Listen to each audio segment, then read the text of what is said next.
So today I'd like to just explain a little bit or give you some examples of how leverage bits work and how different bits will work inside a horse's mouth. There's a lot of misconceptions about certain types of bit, how mild or how harsh they are, and we'd like to, take away some of the mysteries of those and maybe give you a different idea about how different bits work and how we like them to work.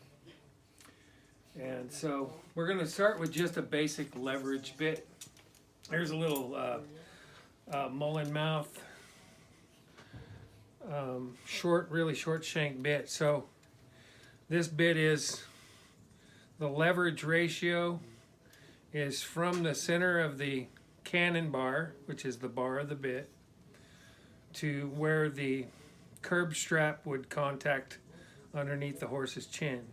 So how many times that will go in there, and so you can see that's one, maybe 1.25, 1.5 to 1 ratio.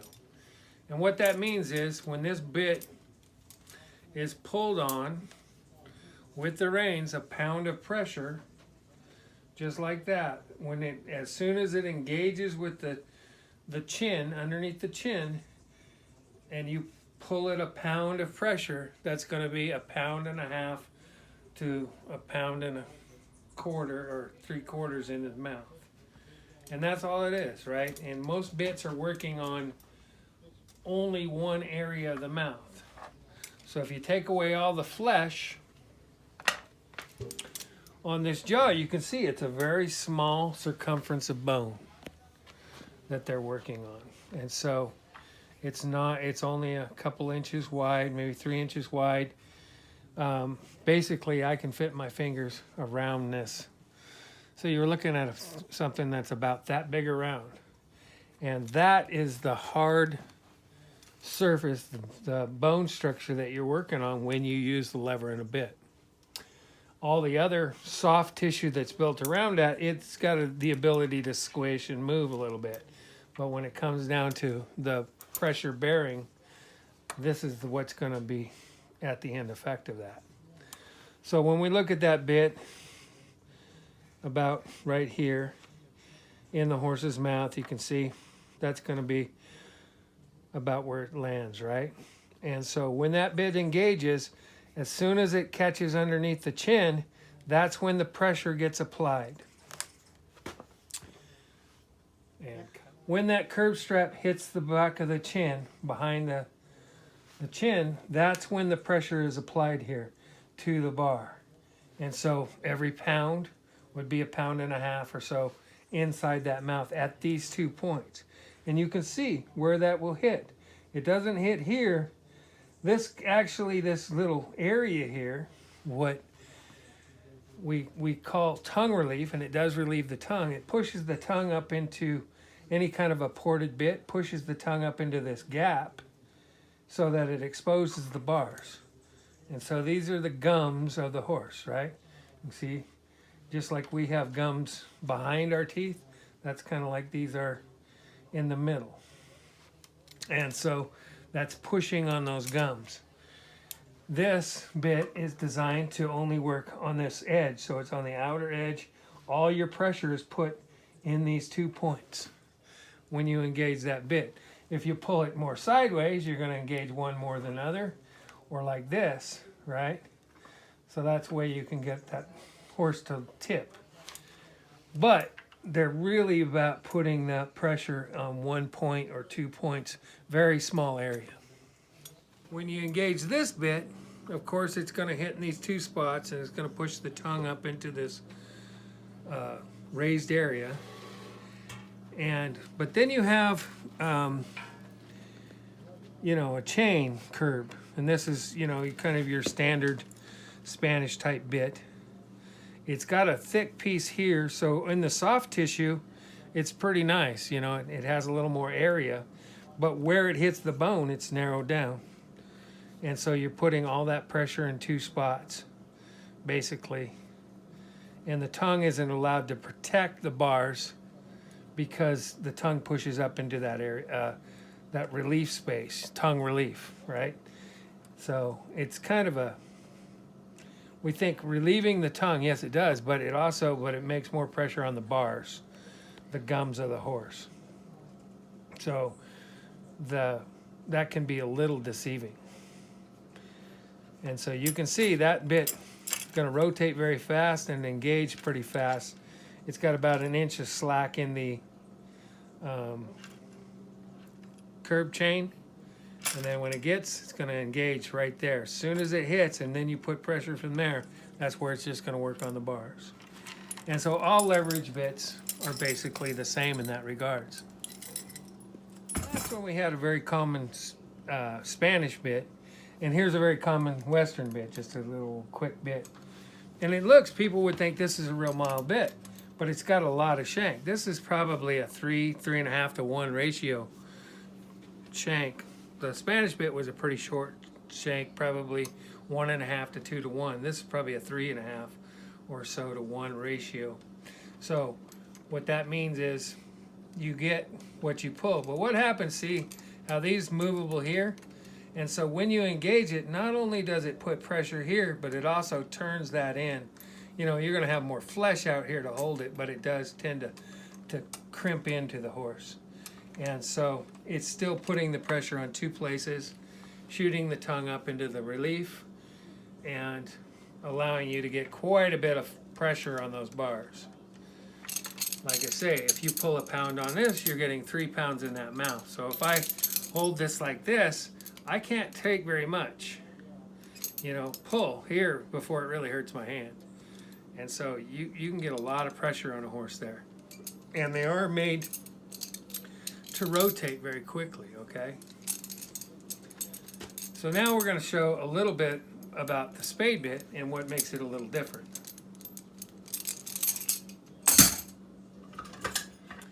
So now you have a traditional spade bit. And this one is about 4 1/4 inch tall. And but the difference is here, when you engage, you see it engages a little bit lower on the mouth. But the big key factor is that it doesn't shoot the tongue up. The tongue can protect. So the tongue sits underneath this bit, and the tongue is a very strong muscle, and so it can protect it. And also when that rotates, when you got the curb action, it's still a 1.5 to 1 ratio on this bit. So if I pull a pound, I get 1.5 pounds, right? I mean, that's what it does at the curb strip, at the bar. The difference is this bar distributes the power over the entire, both bars and the tongue. And so that makes it a little milder. What the real difference is, and we're going to show you in a different demonstration, is the rotation. Without this rotating, the bars doesn't hit, right? So if this bit doesn't rotate, that means turn, right? If the rotation isn't here, then that bar doesn't engage. So it doesn't put power into the mouth until the curb strap comes in contact with the chin. That's, you know, the bar is the fulcrum. That's the power comes from the chin, right? So it's here and it pushes on there, and so rotation. And what we want to explain is that having the shorter mouthpiece makes the rotation faster, so therefore makes it more of a leverage bit, or makes the leverage come into play faster. And that's not what these bits are about. With a broken mouth bit like this is like a dog bone, they call it. You know, it doesn't really sit square in the mouth anywhere, but it still has the same thing because it's got leverage. This doesn't have a ton of leverage, probably only 1.5 to 1, but it's how that leverage is applied. And so if you hold this rein and pull on this rein, all that force goes in one place. The dog bone effect also peaks up and allows the tongue to go in there, so you get more exposure to the bars, but it's working more on the side of the bars. So once it engages, and it works, it also has this rasping motion where it comes across. You see how it works there, and then you get that ring right on the point of the bar. And so it's very difficult to demo because you can't even hold it straight hardly in the horse's mouth. You know, it's difficult to keep a horse in the middle of it too, I believe. It's good to pull him around, but you can't really keep one in the middle of it. So anyway, that's what that action is here. And that's a pretty severe action, in my opinion. It creates this where it's just wrapping around those bars, and all that soft tissue is there too. But then we also have to think right here, this hole, this is where a nerve bundle comes down. And so this is a major bunch of nerves that control the whole lip and lower lip of the horse and all that. And so that's in a place where it tends to kind of crunch in there, and you're going to get a lot of binding in there. In our system, in the California system, we use a leather curb strap. We don't use a chain, because a chain could bite into that and you get a lot of nerve response. And we'd rather not have that. So we talked about rotation and how the curb action is with rotation, right? It rotates, and that the contact of the chain or the curb strap, that's what puts the pressure onto the bars, onto that part of the horse, right? So if you can see here, it's putting that pressure right into there when I'm in contact, but it doesn't do that until it comes in contact with the chin. And that requires the bit to rotate, right, to do that. And so what you'll see in spade bits, and what we're trying to do, is kind of explain why a taller spade is not more severe than a shorter one, and not severe at all in a lot of ways, because it allows the horse to slow down the rotation. So if we take any of these bits and we put them in play, and let's just take the curb strap off and the curb chain off, if we can. And so it allows it to rotate. You can see that's just going to rotate inside of there. And so now we're going to just say we've got a cavesson on, or that, you know, we've got our, so we're going to put 3 rubber bands on this horse's top, on its palate. This would be its palate, right? And then we're going to try to rotate this bit. So here it's sitting flat. It's held in here by the rubber bands, but it takes no pressure at all to rotate that bit. I mean, you can't stop that. So I'm even going to do this. I'm going to do something different with this one.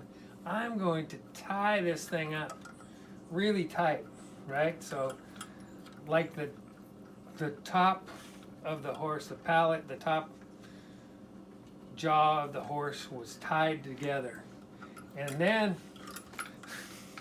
all right, you can see, I can rotate that. So this bit is made to engage the curb very quickly and very effectively. There's no restriction on that other than where the chain is connected, right? So there's no power in this either. There's no power, right? But here, as soon as we hook the chain up, if it's loose or whatever, it's going to, as soon as it catches, that's where the power comes into play. And so I can tie that thing as tight as I can, and it rotates, right? It's always going to rotate. It's always going to come into contact. It's always going to put that pressure there, which puts the pressure in the bars or the tongue or whatever you're working off of. This bit, that's also the same thing with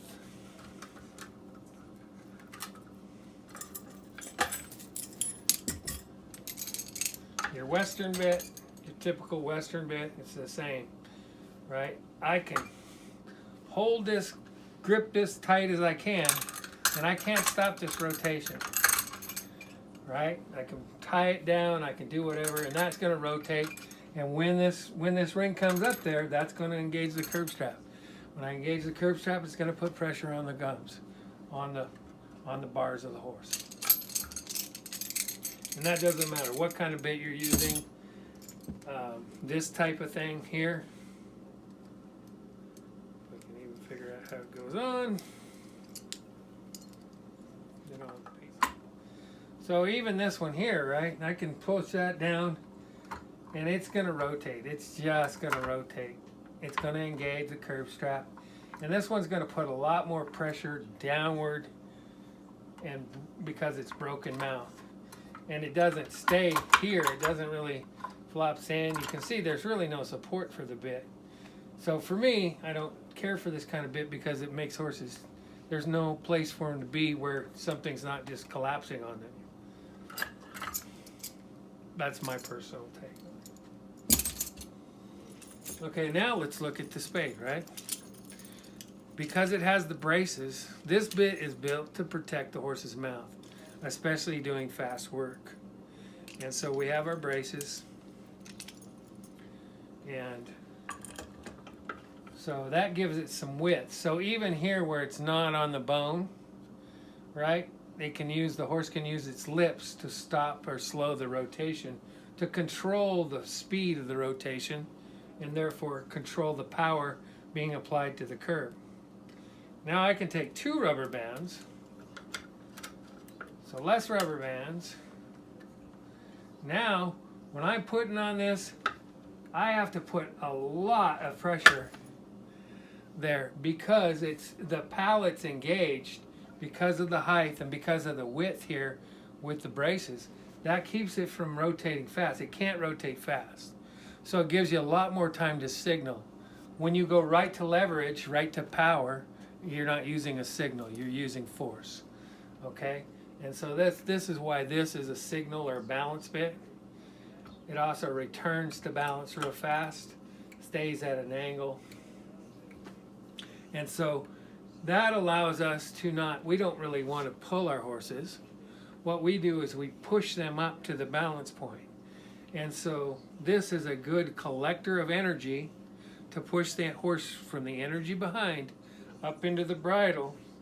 The height of it in the pallet also stretches those last 3 vertebrae, so lifts and stretches the top line. And so we want to do that. When we push the horse from behind, we want him to lift his back and stretch his top line and get that elegant swan neck that's always the hallmark of a good bridle horse. And so the pole comes up and rounds over, and then they tip into the balance. And so that's what we're trying to do. And so it's not, a lot of people, just because of the size of it, they get this misconception that, it's got a lot of power. It really doesn't. It has a lot less power. And the power that we have, the horse has way more control over. And so the horse can learn to hold his mouth shut, and he doesn't allow that bit to rotate. So he can really hold that bit in place. And then he can start to feel the slightest movement inside of there. And so hopefully that's a pretty good demonstration. Even with one rubber band, I can. And we have the curb strap to slow the rotation. So once it comes in contact, it's not going to rotate anymore. The thing about these bits, hopefully you'll legalize these, because these are our working tradition on the West Coast here. This is our working style is, and you will see that they're not a harsh bit, and that the length restrictions, were made by people that didn't really understand how they worked. But they're also that these bits are just to catch energy and we don't want to make the horse afraid or backed off of the bit. We want the horse to go to the bit and be with the bit. And so come into contact. In dressage, you'd call it being on the bit. We want them to be with it, with the balance of the bit, not so much, we don't want to have to hold them up with any kind of pressure. But that's developed through our 2-rein process into this process. And it's very, very mild bit. It does have to be, it has to be introduced to the horses gradually and through a process. It should not be with a chain curb. I know you allow chain curbs and other things, and other bits, but this shouldn't be ridden on chain curb. It should not be ridden two-handed. The reason is that the mouthpiece goes above into where the molars are, and I'll show that in the next thing. And so we don't want to do any pulling the whole bit like this. because it works in the teeth. And I'll explain that on another demonstration. Okay. And we've got it set up in a skull. And so everything outside of these bars, right? Here's the bars, as we showed on just the skull. That's all soft tissue, so that's all going to give, right? When we have the tongue in here, this is another reason that the spade, we believe, is a little more forgiving, and the horse can control it a little bit more because his tongue muscle is real strong.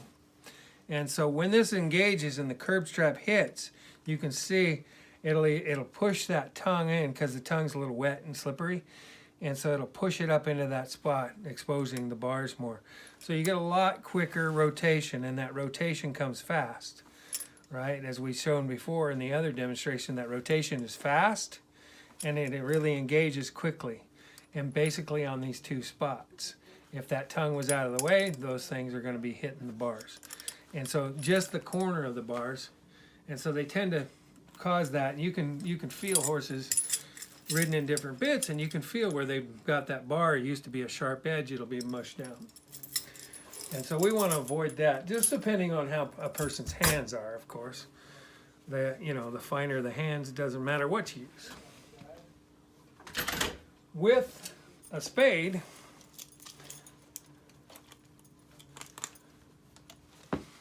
not only because the rotation stopped because of the pallet, right? So it comes up here and hits the pallet. As you can see here, here's a clear pallet.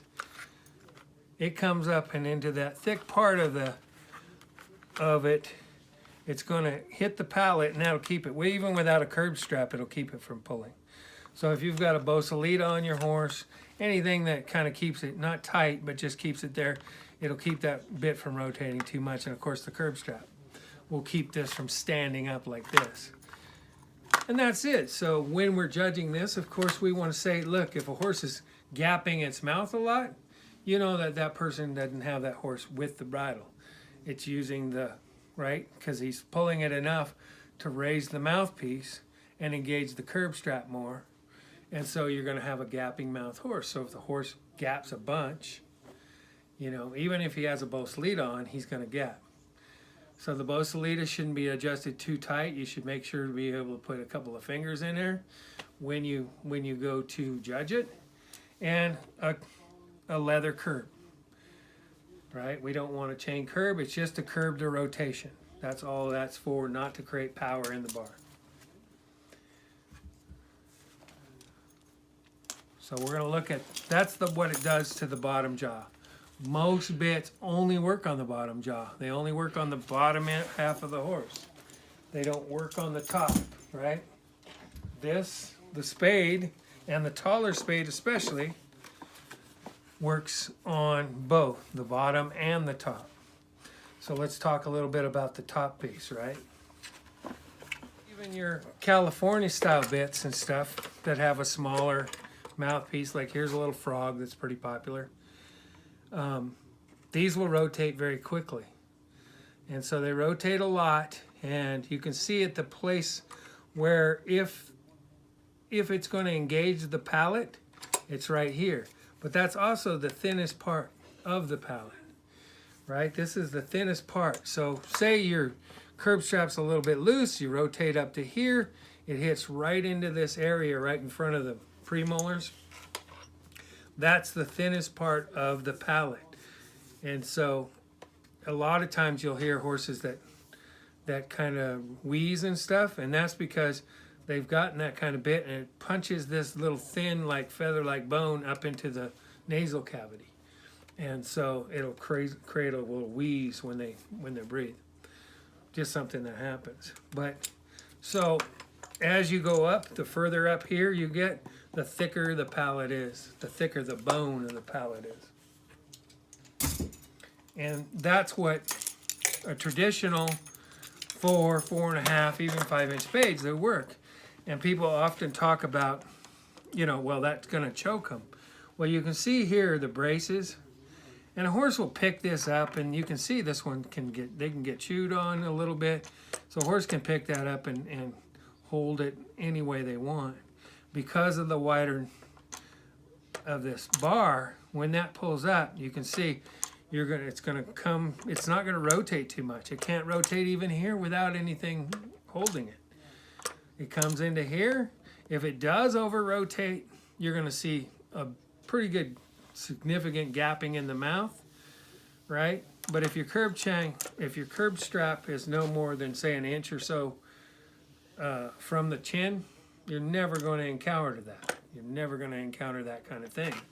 What this can't do, and why we say it can't be rode with two hands and pulled to the side like this, that's why it needs to be rode one hand. Because if you're ever going to harm a horse, it's from pulling it to the side like this, like you're using the snaffle, and just direct reining over to the side. It can only be used here because the top of the mouthpiece will come over here and hit a tooth possibly. It would have to be a pretty extreme pull to the side to do that. And that's really the only danger with these bits, and that's why if they are legalized, they should only ever be ridden one-handed. But you can see the only place it hits, it's still going to hit the lower jaw, and it works on that. The top just keeps it from rotating too much, and so there's very little pressure. And when they're just traveling, there's no pressure on the top at all. They don't even feel that there. Their tongue is holding it, and it's holding up. It's only when it rotates, it has to rotate quite a bit before it ever engages the top of the palate. You folks can understand and see that legalizing, the more traditional 4.5, not limiting the height of the spade, will be more beneficial to this style of riding than it's not. This is not a pull bit, it's a push to bit. It's a bit to catch energy and to round the horse up in through collection. We have to have a front wall to push to, and this is a mild, large front wall to push your horse up to that doesn't create a lot of leverage or pain when he gets there, so he doesn't get scared of it.